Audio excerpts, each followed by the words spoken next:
Hi everyone, I'm here today to talk about these beautiful Amaryllis. My name is Michelle and I'm from River Family Farm, and we grow all kinds of flowers, do all kinds of fun flower things, and just play with nature. So today I'm going to show you a little bit about Amaryllis and talk a little bit how we care for Amaryllis. So this is a gigantic Amaryllis bulb, and you can see it's huge. It's going to be bigger than this one. It's going to have more flowers, but isn't that gorgeous? And in here I have one that's planted. So I was just going to talk a little bit about the planting of the bulb. So what I do is I soak just these roots here, just the roots, in a really shallow bowl, even a cereal bowl. I don't want water on this bulb, I only want it on the roots. Warm water overnight is usually how I do that. Not always, but when I have time or when I remember, then I do. And then I have this beautiful pot here that I put it in. And you can see the same with this one. There's a nice white pot and there's all moss on top. Which if I remove the moss, you have a pot, and actually this one is planted too deep. I actually bought this one, I already planted it, and it's planted too deep. I'll show you, you actually want the bulb to be showing. You only want to plant the dirt up to this line here, or even lower. You can go even lower. You want to leave at least a third. Let me pull these decorations off this one and I'll show you. We'll put those all back in. Sorry, little guy. So, see how much of that bulb is showing? You could go more or less on that, but that's a good amount. So I plant that in there. I use pre-moistened soil, not soggy, not wet, just a little bit moist. And we are not going to water this again until it starts shooting up stems like this one. And once it starts shooting them up, and I'll see if I can show you when it's starting, then I will start watering it, but very little. I probably only water mine every couple weeks, and then with only a little bit of water, not very much water at all. So then to decorate my bulb, to kind of cover it and to make it cute, I have this moss that I found when I was out scavenging around, and it just, oh, it smells so good. It's so like earthy smelling.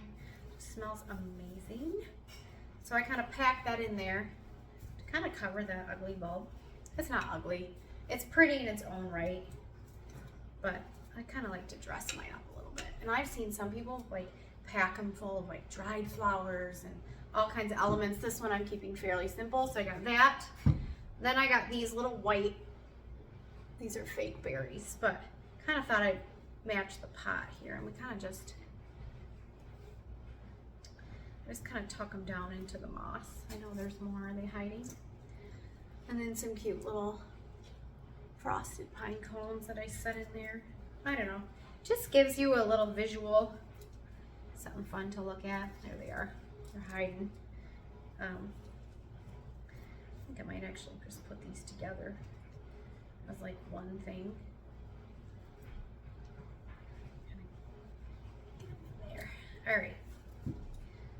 And then I got these really cute little wood stars.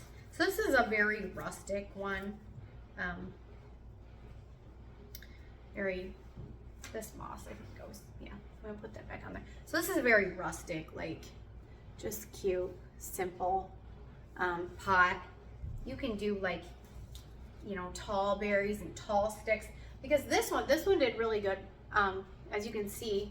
But sometimes they start to fall over, and I'll just stick a dowel in the dirt and tie it up.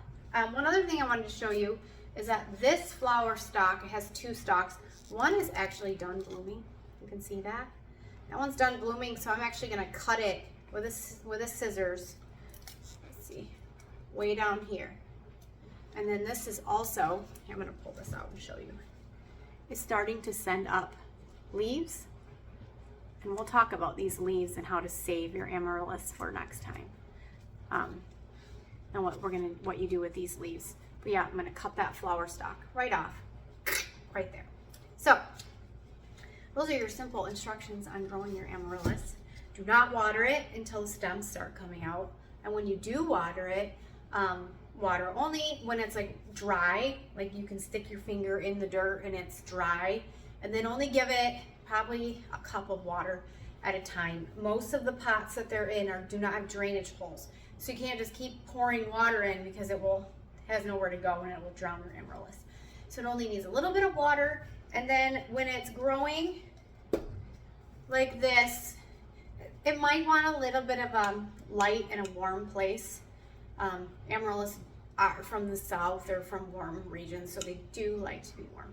So, but once it starts blooming like this, you can put it anywhere. You can put it in a dark corner. It actually, the better you keep them out of the sun, once they start blooming, the longer the blooms will last. So once it starts blooming, get it out of the sun, and you can put it on your table or your coffee table or, you know, your counter, anywhere as a gift, anywhere you want to go. But at this point, I would kind of try to give it a warm, bright, doesn't have to be sunny, but a bright location. Maybe not a dark corner. So let me know below if you have any more comments, questions. Other than that, they're very simple, beautiful, elegant flower to grow. And yeah, it's just been so dreary here. And every time I walk past, it gives my eyes somewhere to land. And it is amazing once you start noticing that. Like, oh, I have somewhere to look, something beautiful. What it does to you and a room and those around you. So I hope you guys all have a wonderful day, and thank you for joining me.